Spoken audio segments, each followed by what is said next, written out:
اگر آپ علامہ رضا ثاقب مصطفی صاحب کے شارٹ کلپ سننا چاہتے ہیں تو ہمارا چینل ضرور سبسکرائب کریں اور ساتھ ہی بیل آئیکن دبائیں تاکہ آپ روز ہماری نئی ویڈیو حاصل کر سکیں۔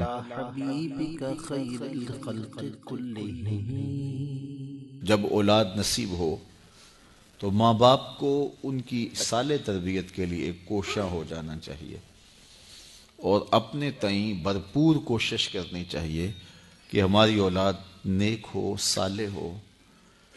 اب اس کا نتیجہ کیا ہوتا ہے یہ تو اللہ کے سپرد ہے۔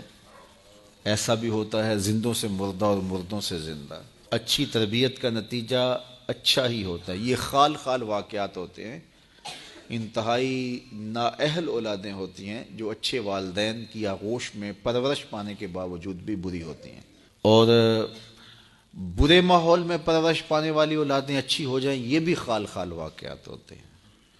تو ماحول سنوارتے ہیں، ماحول بگاڑتے ہیں۔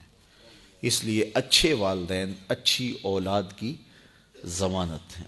اللہ کے محبوب فرمایا کہ عورت سے نکاح کیا جاتا ہے لمالہا، لجمالہا، لحسبہا، اس کے مال کی وجہ سے اس سے نکاح کیا جاتا ہے، اس کے حسب و نسب کی وجہ سے اس سے نکاح کیا جاتا ہے، اور اس کی خوبصورتی کی وجہ سے اس سے نکاح کیا جاتا ہے۔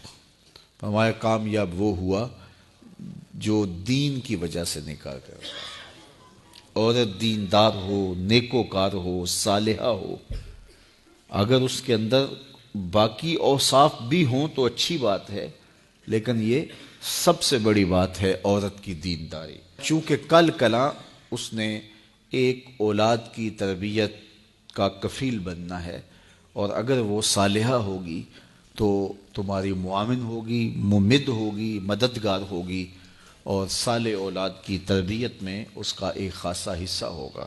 نکاح کے بعد مرد اور عورت دونوں کو یہ شدید آرزو ہوتی ہے کہ اللہ ہمیں صالح اولاد عطا کرے۔ اللہ جب اولاد نصیب کرے تو سب سے پہلے اس دنیا پہ آتے ہی ان کو غسل دیا جائے۔ یہ اولاد کا حق بھی ہے اور والدین کی ذمہ داری بھی۔ اس کے بعد ان کے دائیں کان میں اذان دی جائے اور بائیں کان میں اقامت کہی جائے۔ ایسا اہتمام ہونا چاہیے کہ جہاں ولادت ہوتی ہے وہ گھر میں ہے یا ہاسپٹل میں، تو وہاں جو اطراف میں خواتین موجود ہوتی ہیں اس عمل میں شامل ہوتی ہیں، ان کو یہ تلقین کر رکھی ہو کہ ولادت کے بعد ان کی آوازیں بلند نہ ہوں۔ بچے کے کان میں سب سے پہلی جو آواز پہنچے وہ اللہ کی بڑائی کی آواز ہو۔ بچے کے کان میں اس وقت اذان کی آواز پہنچائی جاتی ہے جب وہ اپنی مادری زبان کو بھی نہیں سمجھ رہا ہوتا، چہ جائے کہ وہ عربی زبان کو سمجھے۔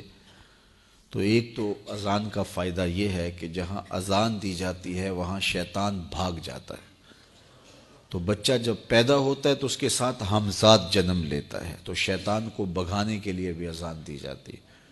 اور محققین فرماتے ہیں کہ جو بچہ بچپن میں آوازیں سنتا ہے اگرچہ اس کا مفہوم نہیں بھی سمجھتا، ساری زندگی ان آوازوں سے مانوس رہتا ہے، ساری زندگی ان آوازوں سے وہ مانوس رہتا ہے۔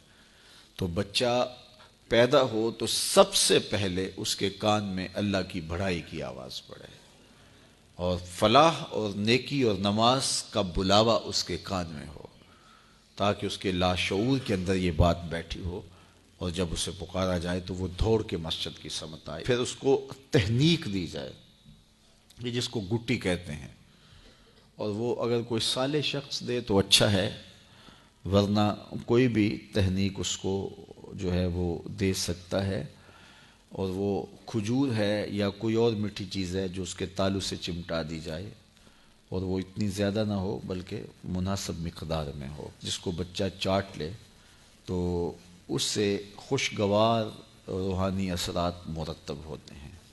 اس کے پیٹ میں جو پہلی غذا جائے وہ بھی کسی صالح شخص کے ہاتھوں سے جائے، اس کے کان میں جب پہلی آواز جائے تو وہ بھی اللہ کی بڑائی کی آواز ہو، اور جب وہ بولنے لگے تو سب سے پہلے اس کی زبان پہ لفظ اللہ جاری کیا جائے، پھر لا الہ الا اللہ جاری کیا جائے، پھر محمد الرسول اللہ جاری کیا، پھر اس کے بعد ابو امی جو بھی آپ نے سکھانا ہے وہ اس کو سکھلا دیا جائے۔